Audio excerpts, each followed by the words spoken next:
Good afternoon, everyone. Thank you for picking me for this award, everyone. I just have a few people to give a shout out to. First, I'd like to thank my coach, Cam Ellsworth. He's not here today, but I want to thank him.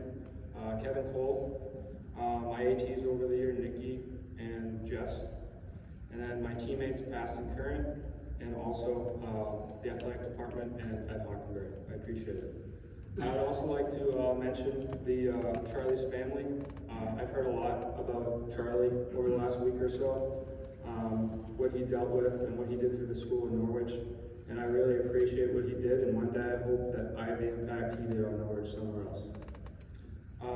So I'm just going to go back to my high school days and just go over, I've been asked to just tell my story a little bit with everyone here.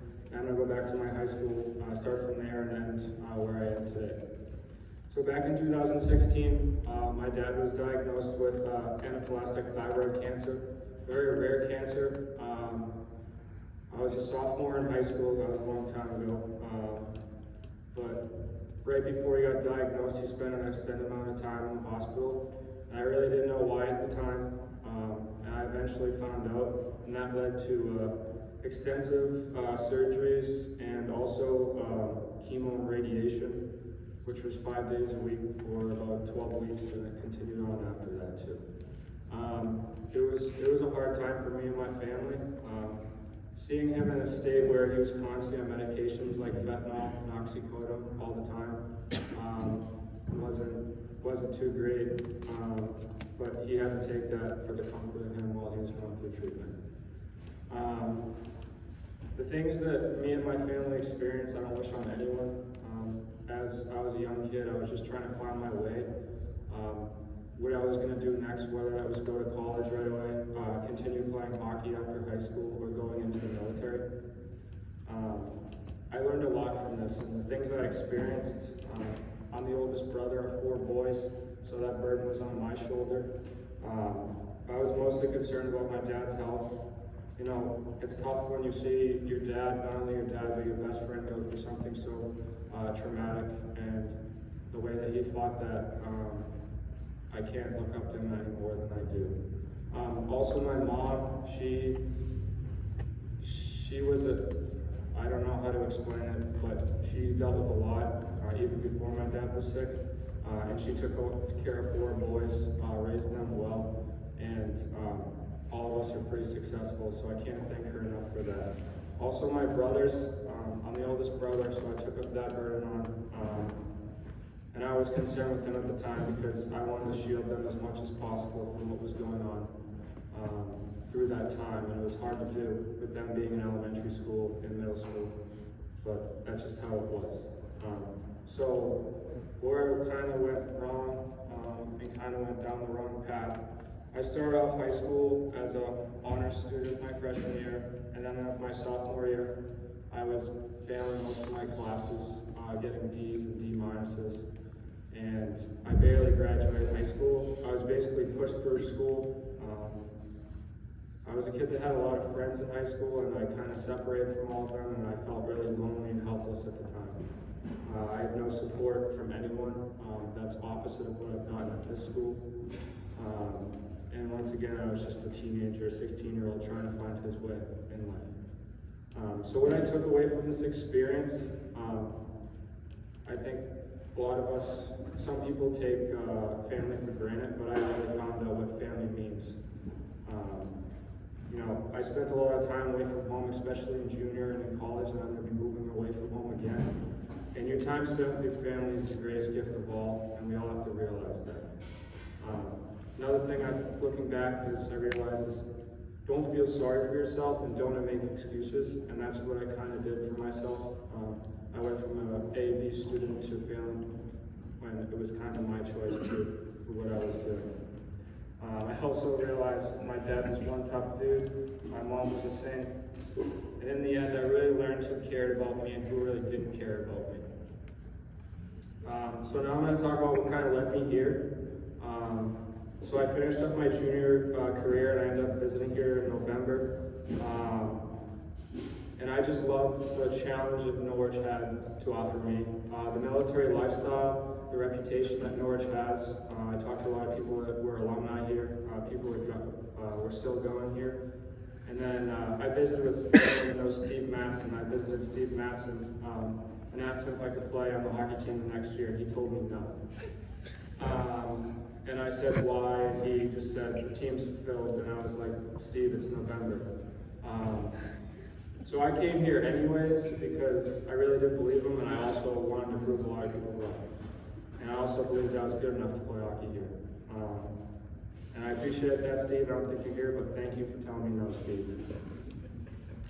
So basically how I got on the team, so my freshman year, going through Rookdale, obviously COVID, I just walked down to Cam's office and knocked on the door and asked if I could try out for the team, and he kind of was like, yay, nay, kind of, and then he ended up getting back to me a day later and was like, you can come skate, I can't promise anything, I'll give you till Christmas to prove yourself.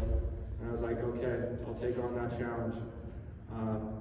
After a week or so, he called me in his office, and I thought he was going to tell me to kick rocks or something, but he told me I was on the team, and I can't thank him enough for that. So now I'm going to talk about my time here, and the struggles that I had to deal with here.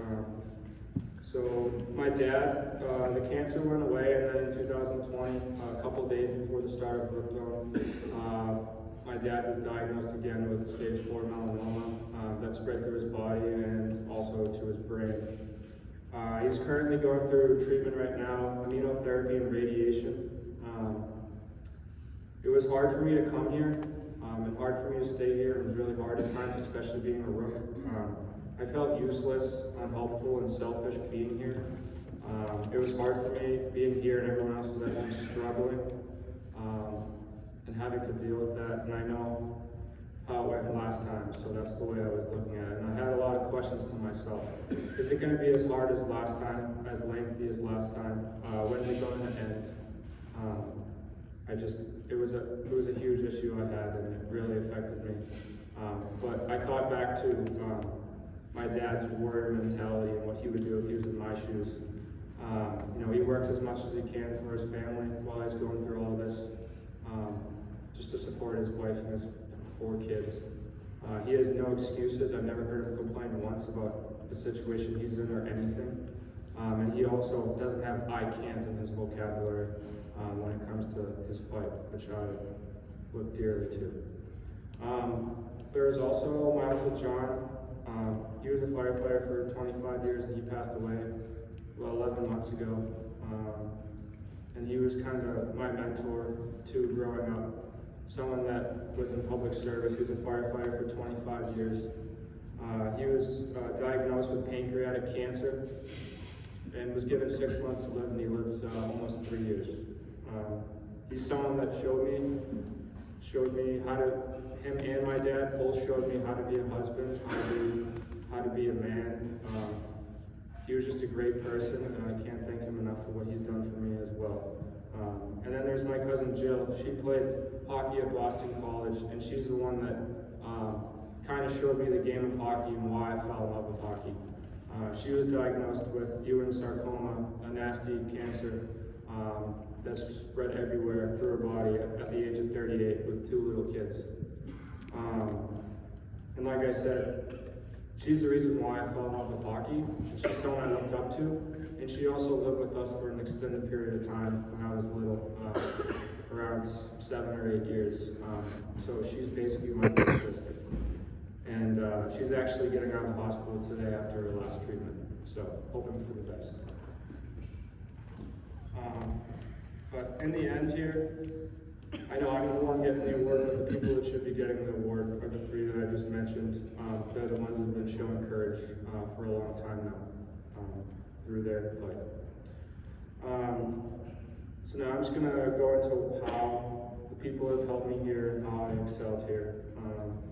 It's hard for me to deal with it in a way because I can't do anything about it. No one can really do anything about it besides the treatment.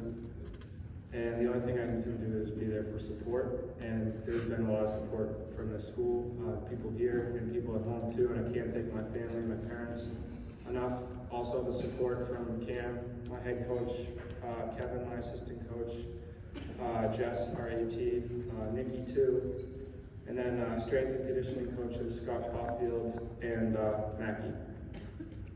They've had open doors for me over the years, and anytime I need anything, I'm allowed to go in there and talk to them, open ears, which I really appreciate. I can't thank my roommates and friends. They've been a huge help to me too. And then also seniors and captains, my freshman year, who kept me afloat while I was struggling tremendously. Especially Mikey Coral, he received this award of my freshman year. Matt Burchell, Ryan Boucher, and one of my captains this year, Noah Williams, who for some reason surprisingly is still here after 8 years of playing hockey. I don't know how that's possible, but it's not a question for me. And then for me, I kind of just stayed the course and learned from my experience in high school. And it really helped me the second time around. And that's given me a lot to look forward to. I developed a lot of friends here, lifetime friends, relationships. I have an opportunity next year to go to one of the top schools in the country for a master's program. I have an internship with a government agency that's at the tip of the spear for intelligence gathering and foreign relations. And I couldn't do any of that without this place and the people here. And then the one big thing to me that's to heart is, for the rest of my life, I get to say that I'm a Norwich cadet.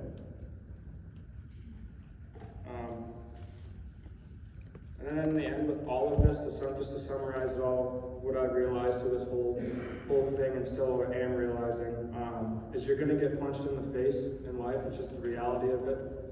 Whether you like it or not, at some point you're going to, and you've got to find a way to deal with it. And it's really up to you. And the first time around, I wasn't really prepared, and I really didn't handle it very well personally. I realized my abilities and where my potential was and what I had to offer. And then another big thing, like I said earlier, is I started to appreciate life and my loved ones. 2 years ago, two of my best friends growing up playing hockey, I grew up playing hockey with, went to high school with, they one day were in a car accident and were just instantly they both passed away, and they're instantly just gone. I didn't get to say bye to them. I hadn't seen them in a while, and that's why you really can't take anything or anyone for granted.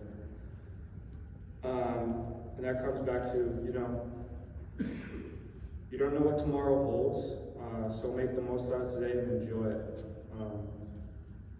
And then just to finish here, it's just something my dad's told me over the years, just two things here, and it's just, in the end, you can't feel sorry for yourself or quit. Deal with the cards that are given and make the most of it. He's always stressed that to me and my brothers growing up, or still does today.